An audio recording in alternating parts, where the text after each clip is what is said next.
بالله من الشيطان الرجيم بفضل الله بسم الله الرحمن الرحيم.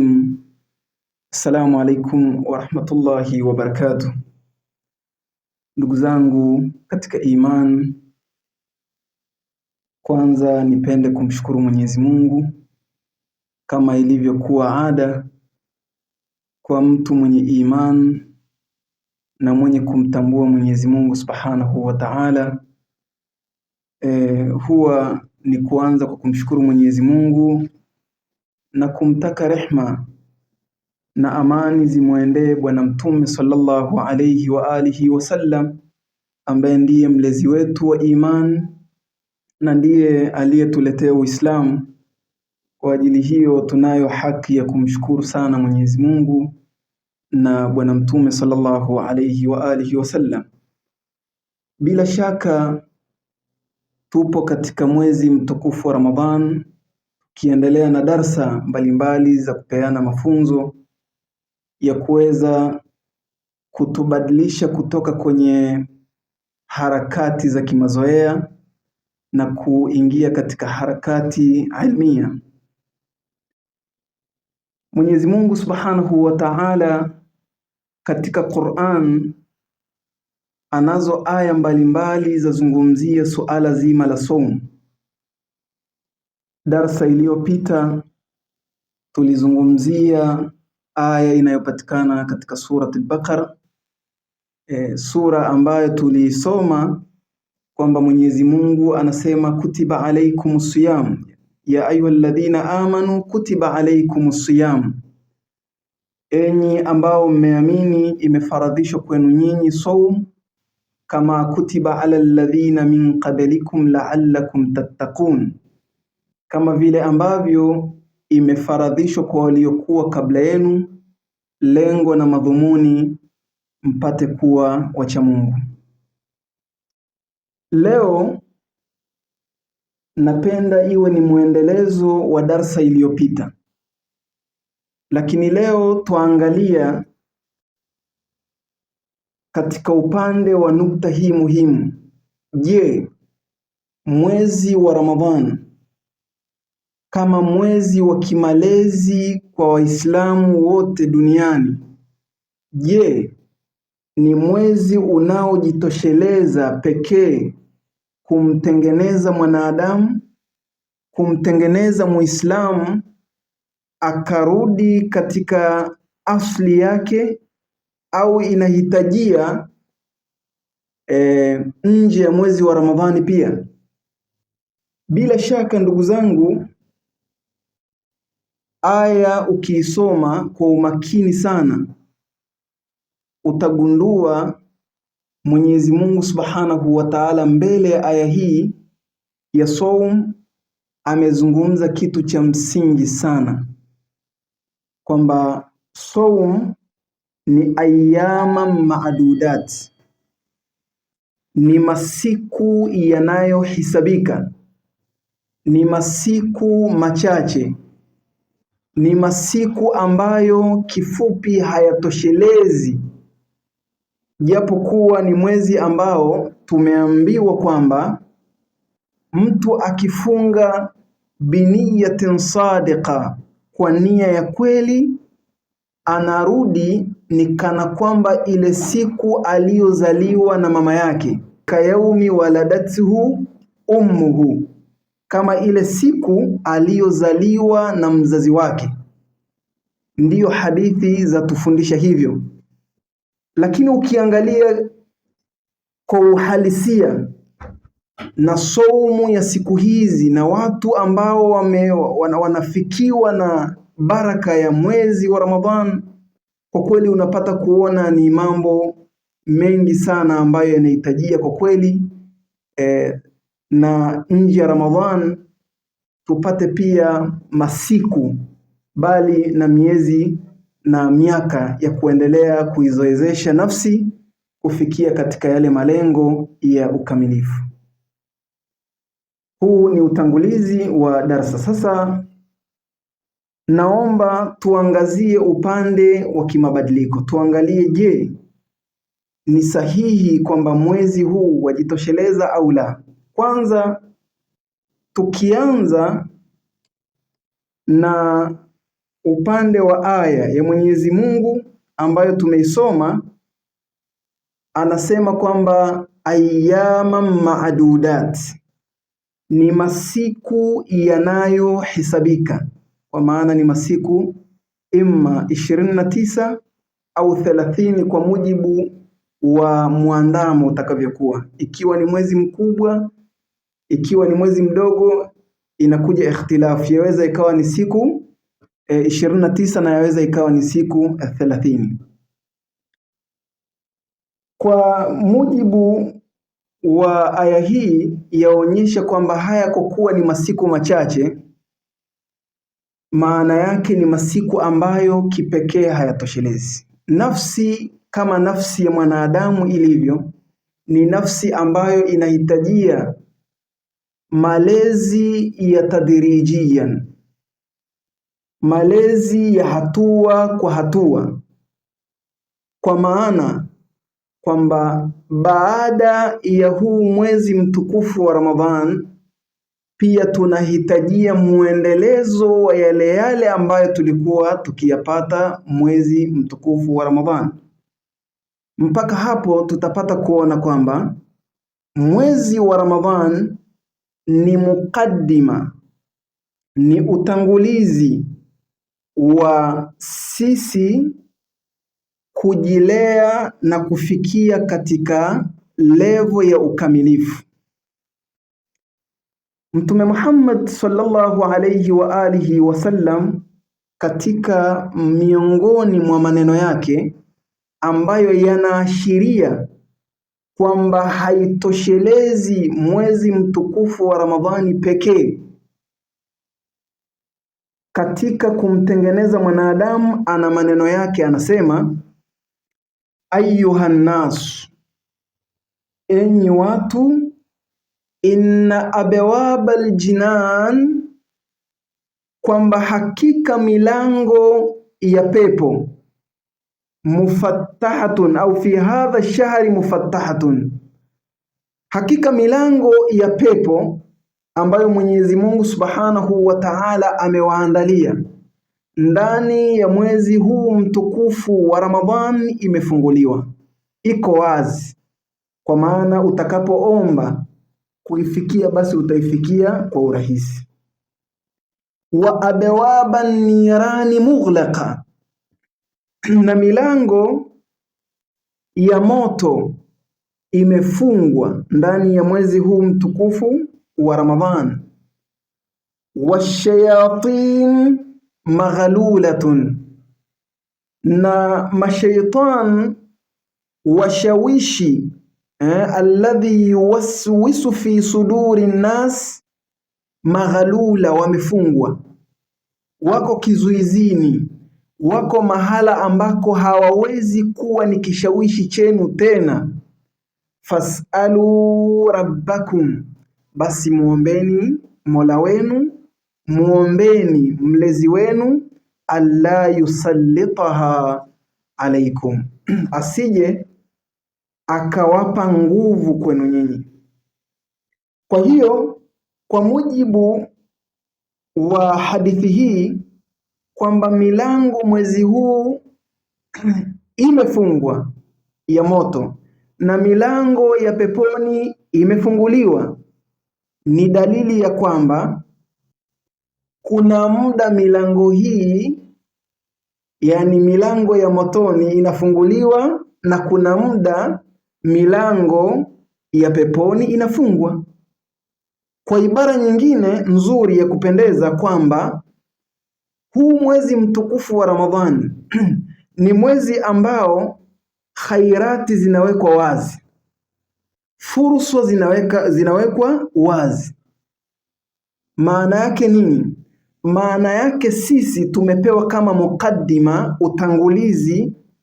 Sasa utangulizi huu na fursa hii tuliyoipewa tuitumie katika matumizi yetu, ndiyo yatakayofanya hii milango ya pepo iendelee kuwa wazi na hii milango ya moto iendelee kuwa mughlaqa, milango iendelee kuwa ni yenye kufungwa. Sasa inaendeleaje? Ni kwamba baada ya Ramadhan, baada ya mwezi huu mtukufu wa Ramadhan, hizi amalia, hizi kazi ambazo tunazifanya za kufunga, kazi tunazozifanya za kutoa sadaka, kazi tunazozifanya za kuwaheshimu wakubwa, kazi tunazozifanya za kuwaonea huruma mayatima, kuwalea mayatima, kuwasaidia maskini, hizi ndizo ambazo zatakiwa kuendelea hata baada ya Ramadhani. Ili mradi ni nini? Ni kwamba kuhakikisha ile milango ya pepo iliyofunguliwa mwezi mtukufu wa Ramadhan iendelee kuwa wazi, kama vile ambavyo milango ya moto imefungwa, kwa sababu ndani ya mwezi mtukufu wa Ramadhan unafunga si kwa maana unafunga kwa maana ya kujizuia kula na kunywa, bali unafunga kinywa chako, kwa maana hauruhusiwi kutukana, hauruhusiwi kusengenya, hauruhusiwi kusema watu vibaya, hauruhusiwi. Ukija kwenye machafu mengine, huruhusiwi kufanya uzinzi, hauruhusiwi kurishi, kufanya rish, kuweka kitu zaidi au kupunguza, hairuhusiwi kupunja katika vipimo, wailul lil mutaffifin. Zote hizi unakuta zimekatazwa ndani ya mwezi mtukufu Ramadhan, na hizi ndizo zinatakiwa ziishi. Hizi ndizo zilizofanya milango ya motoni ifungwe. Haya matendo ambayo leo hii tunayaogopa kuyafanya kwa sababu ya huu mwezi mtukufu wa Ramadhan, haya mambo ndiyo yaliyosababisha milango ya moto kufungwa. Sasa maneno ya Bwana Mtume anasemaje? Anasema fasalu rabbakum, muombeni sana Mwenyezi Mungu, muombeni sana mlezi wenu, muombeni sana Mola wenu, alla yusallitaha alaikum, asije akawapa uwezo, yani asije akayapa haya mambo yakawa na uwezo juu yenu, yakawatawala.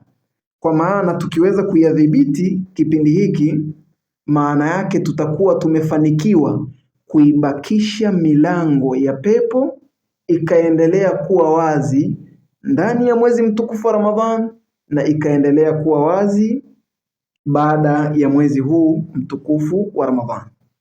Amirul Mu'minin salawatullahi wasalamuhu alayhi, kiongozi wa waumini, Ali ibn Abi Talib, naye ana mazungumzo yake mafupi, maneno yake mafupi, akiwa ni sehemu ya mwanafunzi wa Bwana Mtume sallallahu alayhi wa alihi wasallam. Anasema kam min saim,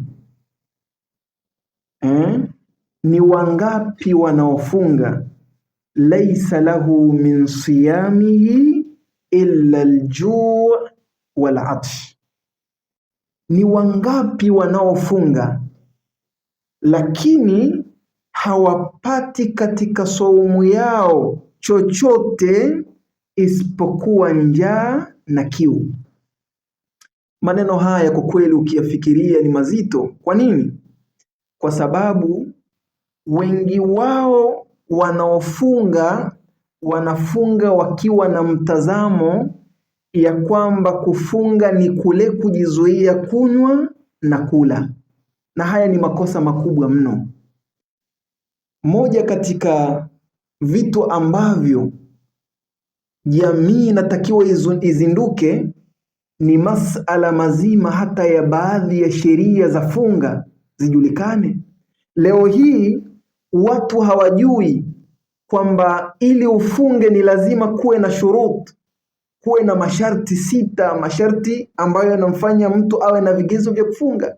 Leo hii imefika katika jamii kwamba mtu ni mgonjwa lakini anajilazimisha anafunga. Kwa nini? Kwa sababu ya kutokuwa na ilmu na hivi vitu vidogo vidogo. Jamii inakuwa imerudi nyuma na haijatatawar, haijaendelea katika upande wa ilmu, upande wa ujuzi katika ibada za saum na ibada mbalimbali.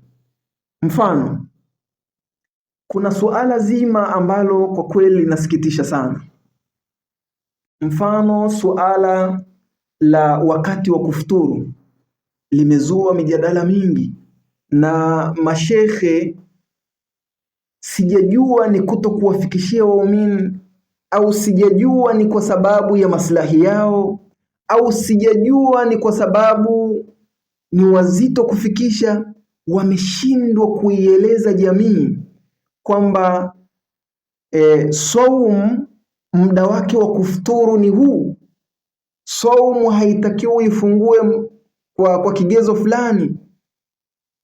Kwa mfano, katika jamii unapata watu wengi sana wanafungua kwa kusikia adhana, na ukiwauliza wanasema ni makuruhu ukichelewa, na wanasisitiza kweli kweli, na ikiwezekana na yule anayeadhini kwanza anasema ni sunna kutanguliza kitu chochote mdomoni kisha unaadhini, ili mradi nini? Kwamba muda ule anaoadhini anaotumia wote mpaka anamaliza, maana yake atakuwa ameshachelewa, atafungua makuruhu, yani atakuwa amepata saum isiyokuwa na faida, kwa sababu makuruhu ni jambo ambalo ukilifanya hupati thawabu na wala ukiliacha pia haupati dhambi. Hilo ndio maana ya makuruhu. Sasa ukichelewa kufuturu, maana yake utakuwa umefunga makuruhu, maana yake umefunga lakini saumu yako hauna thawabu yeyote. Lakini ukiangalia ndugu zangu, uhalisia thabiti wa kweli, adhana sio kiashirio cha kumjuzisha mtu kufuturu kabisa aslan. Kwa nini? Kwa sababu lau ingelikuwa ni adhana, basi tungelifungua adhana ya saa 10. Kama ingelikuwa kigezo ni adhana, basi tungefungua kwa adhana ya adhuhur, tungefungua kwa adhana ya salatu subh. Lakini kwa kuwa sio kigezo na watu hawaambiwi, wanakuwa ni sehemu ya kufungua kwa kutumia adhana. Sasa ni masikitiko makubwa, unakuta adhana inaadhiniwa, bado jua linamulika na watu wanafanyaje? Wanafungua. Sasa mimi niseme tu kwamba wote ambao wamefungua saumu zao kwa kusikiliza adhana na ikawapa kibali cha kufungua, watambue ya kwamba wamepoteza saumu zao, yani saumuhum batil, saumu zao ni saumu ambazo zimeharibika na hazina mizani yoyote mbele ya Mwenyezi Mungu Subhanahu wa Ta'ala.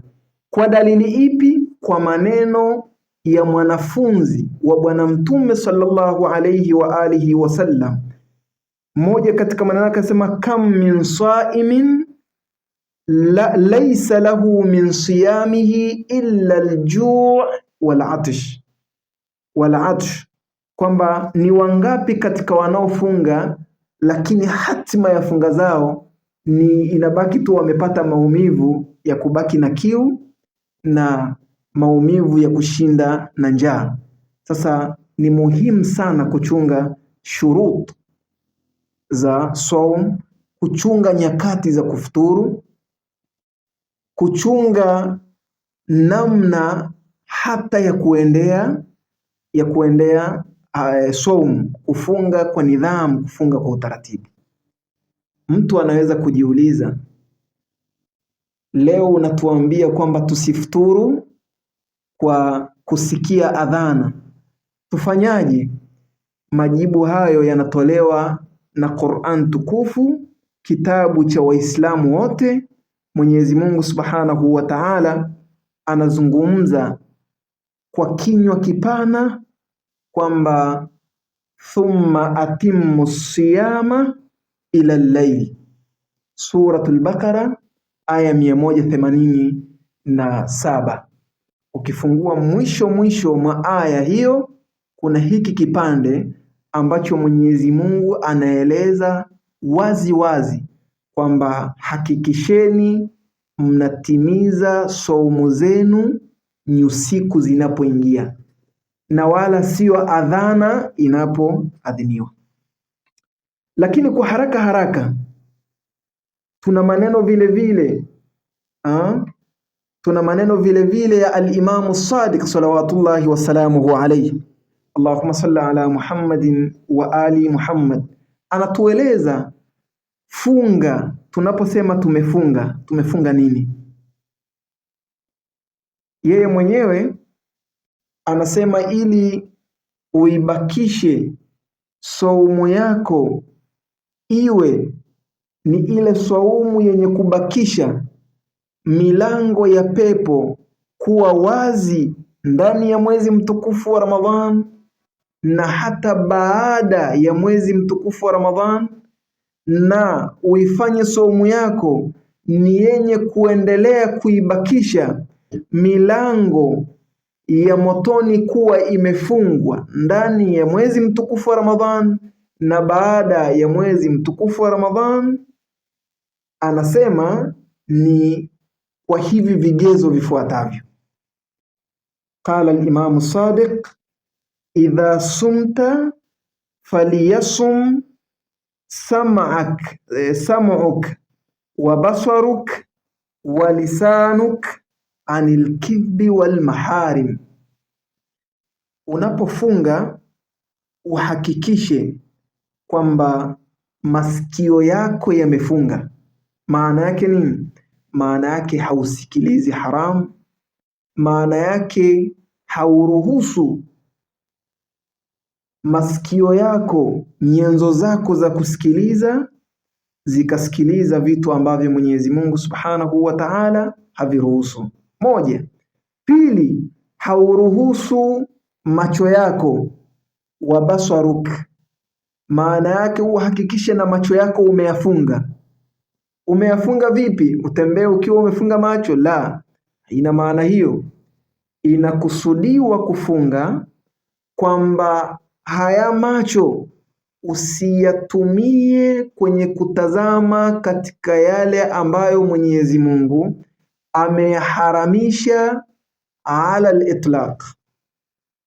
Moja kwa moja ameharamisha, ni haram kuangalia, basi na wewe tawakaf, simamisha macho yako, usiyatazame mambo yale ndani ya mwezi mtukufu wa Ramadhan.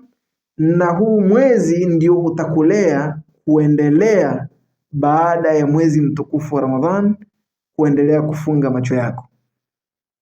Jambo la tatu ni ulimi wako. Na ndugu zangu, niwaambie tu kwamba ulimi ni kiungo hatari sana, na ndiyo maana al-Imam Sadiq salawatullahi wasalamuhu alayhi hajakiacha, akasema na ulimi wako hakikisha unaofunga. Kama ulizoea kutukana, basi hakikisha mwezi huu ulimi wako umeudhibiti vizuri. Ulimi wako hauruhusu kutamka yale ambayo Mwenyezi Mungu Subhanahu wa Ta'ala hayaridhi. Al-Imam Sadiq salawatullahi alayhi anasema maneno haya kwa kuunga mkono maneno ya Amirul Mu'minin katika Nahjul Balagha, ambaye alisema kwamba lisanu la aqili waraa qalbi, kwamba ulimi wa mwenye akili uko nyuma ya moyo wake, yani hazungumzi isipokuwa moyo ndiyo umruhusu. kwa sababu ulimi kawaida yake ni kuzungumza. Chochote utakacho kileta mbele ya ulimi kitatamkwa. Sasa ulimi wa mwenye akili ni ule hauzungumzi chochote isipokuwa kwa kuegemeshea ndani ya nafsi yako. Je, moyo wako umekubali amla? Ni jambo zuri, moyo unatia tiki, unaruhusu, ulimi unatamka. Ni jambo baya, moyo unalipinga, nafsi inakataa, unaliacha, halitamkwi. Lakini akasema walisanul ahmaq, lisanul aqil waraa qalbihi, alafu akasema wa qalbul ahmaqi waraa lisani, na moyo wa mtu mpumbavu, moyo wa mtu aliyepitiliza daraja la ujinga, kawaida ya moyo wake huwa uko nyuma ya ulimi.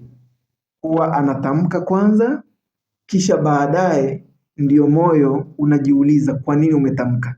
Na ndio hapa unapata watu wengi sana wanajilaumu baada ya hapo. Na kama mkizingatia kwa makini, ukikaa ukajitathmini ukafikiria, utapata katika mawazo yako, fikra zako, nyenendo zako, matendo yako, kuna muda unaona kabisa kuna mpasuko ndani ya nafsi yako, mpasuko wa sehemu tatu. Kuna sehemu Mwenyezi Mungu Subhanahu wa Ta'ala anaiita ni ammaratun bisu, kwamba ni nafsi. Sehemu ya kwanza ni ya kuamrisha mabaya, kazi yake tu ni kuamrisha mabaya. Ukiona mtu amekuja unataka kutukana, nafsi na kuambia tukana, hii ni ammaratun bisu. Mtu anakuja amekukosea kidogo, umenyanyua mkono na unampiga, ni ammaratun bisu. Mtu amekuja hana hili na lile, umenyanyua ulimi wako unamtamkisha maneno mabaya. Hii ni sehemu ya nafsi ya ammaratun bisu, inakuamrisha mabaya.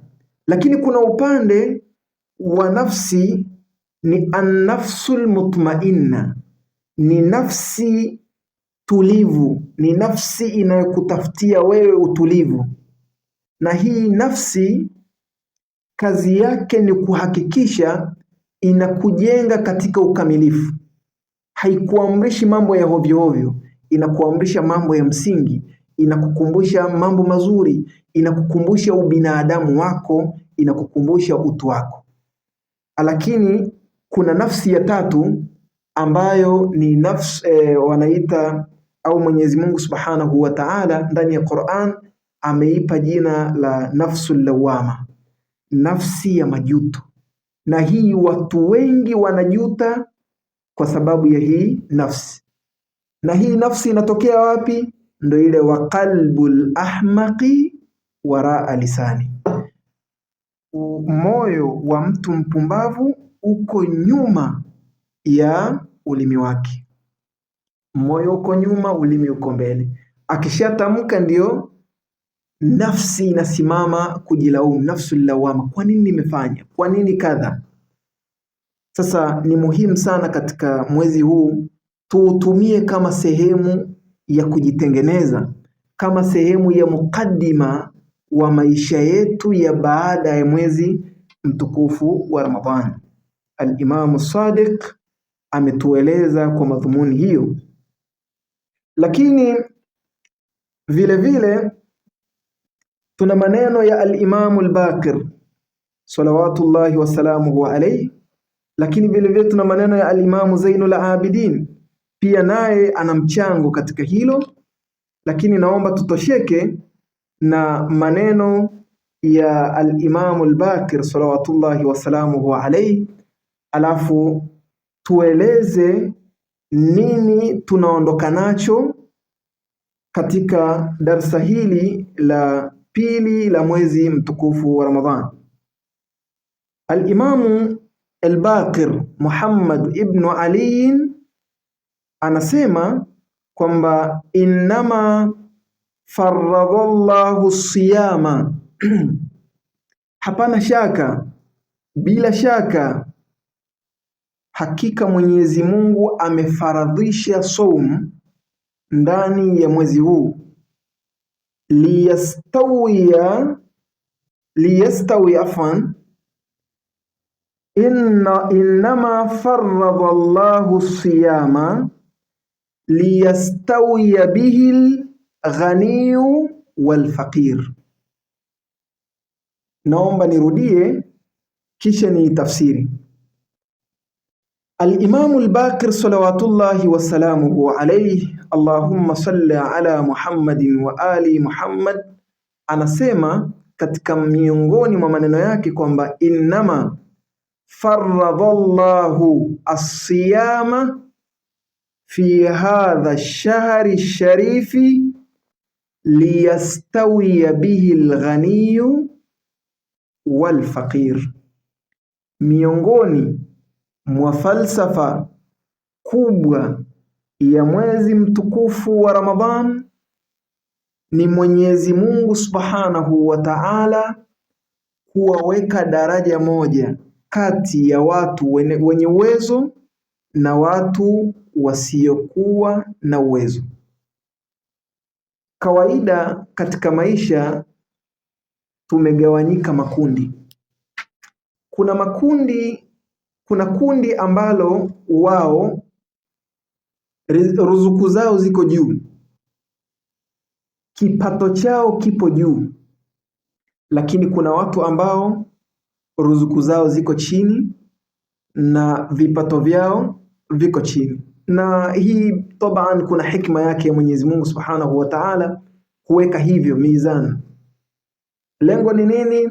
Ni kwamba huyu mwenye uwezo na huyu asiyekuwa na uwezo, ifike muda yule mwenye uwezo apate maumivu, apate ladha, apate hisia za haya anayoyapitia huyu mtu mwenye uwezo wa chini, ili ajue kwamba alipo yeye anayo haki na umuhimu wa kuwasaidia watu walio chini, na watu wa chini watambue kwamba wao kuwa kwao chini haina maana ya kwamba hawapendwi na Mwenyezi Mungu Subhanahu wa Ta'ala, bali inaweza kusema kwamba hawa waliokuwa juu ndio wana mtihani mkubwa zaidi kuliko hawa waliokuwa chini. Sasa hii ladha na chungu wanayoipitia watu wasiokuwa na uwezo, ili wale waliokuwa na uwezo wapate moyo wa kuwasaidia hawa watu wa chini, watapataje kujua maumivu na ladha na chungu ya hawa wa uwezo wa chini? Mwenyezi Mungu Subhanahu wa Ta'ala akaweka mwezi mtukufu wa Ramadhan. Katika mwezi mtukufu wa Ramadhan tajiri anafunga. Muda anaofunga maskini ndio ule muda anaofunga tajiri. Kama ni masaa 12 na maskini atafunga masaa 12, tajiri atafunga masaa 12. Njaa atakayoipata maskini ndio ile njaa atakayoipata tajiri. Kwa hiyo hapo unapata kuna anisbatu tasawi baina al-ghani wal-faqir. Sasa akishaona ile maumivu, moja kwa moja kuna kitu kinatengenezeka katika nafsi yake ambacho ni kitu cha huruma, kitu cha mapenzi ambacho kitamrudisha katika fitra yake, katika maumbile yake ya ubinadamu ya kuweza kuwasaidia wasiokuwa na uwezo. Ndugu zangu, hiyo ni nukta ambayo tulikuwa tuieleze kuhusu huu mwezi mtukufu wa Ramadhan. Lakini tugusie kidogo mambo ya maadili ambayo naweza kusema pia yawezekana kwa asilimia kubwa yakatengenezeka ndani ya mwezi mtukufu wa Ramadhani. Ndugu zangu, katika jamii tayari tuna asilimia kama sio 90 basi ni asilimia 85 jamii imemomonyoka kimaadili kwa asilimia hizo, si kwa watu wazima wala si kwa watoto. Na inasikitisha sana mambo ambayo yanayoendelea katika jamii, bilkhusus watu wanaohamasisha mmomonyoko wa kimaadili wakiongozwa na magurupu mbalimbali yanayotengenezwa kutoka katika nchi za mataifa yanayoitwa mataifa yaliyoendelea. Hayo ndiyo yanaendelea kuzagaa katika jamii. Imefika hatua mmomonyoko wa maadili mpaka mwezi mtukufu wa Ramadhan unakuta kuna baadhi ya watu wanahamasishana mambo ya kijinga, mambo ya kipuuzi, mambo ya kipumbavu. Naweza kusema kwa wazazi, kwa walezi, kwa vijana, kwa mashehe na watu mbalimbali ambao wana mtazamo wa mbali, mtazamo wa mbele, tuhakikishe ya kwamba hii jamii tuliyokuwa nayo tusipoishikilia kwa umakini, tusipoizingatia, tunakwenda kuzalisha watu wasiojitambua. Watu wasiojitambua.